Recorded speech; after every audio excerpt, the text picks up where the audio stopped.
In 12.2b, we're going to now make predictions from a least squares regression line involving transform data. So remember, we just looked at the child mortality rate and we decided that second transformation was really the better one, taking the y's and doing the reciprocal of that.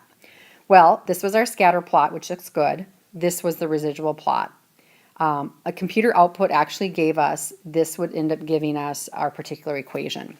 So from it, the question says here, write the equation. Well, let's just read it carefully. Remember, we're going to get the y-intercept, which is right there, and we're going to get our slope, which is right here. In writing this, we transform the y's, so you must show that the y's are no longer normal y. We did 1 over income or 1 over y.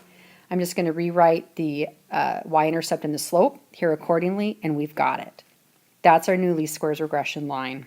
If they ask you to make a prediction, easy enough, we can do that. Here it says, predict the income for a person from Turkey, which had a child mortality rate of 20.3. So this was under transformation 1, by the way, which is the first equation that we thought wasn't the best. But in transformation 1, what I'm going to do, remember, this is where we had child mortality rate, so I'm going to put that there. In transformation 2, we did not change the child mortality rate format, so we're going to put it right there. And we're going to compute it and solve it. When you solve these equations, this one right here is straightforward. You're going to get that the income was about $6,034. To solve this one for income, be careful in your solving. It's going to be $6,156. If you want some ideas on how to actually solve this, remember we're just going to end up having 1 over income. And that's going to be equal to a particular value that you get. So this will be a particular answer.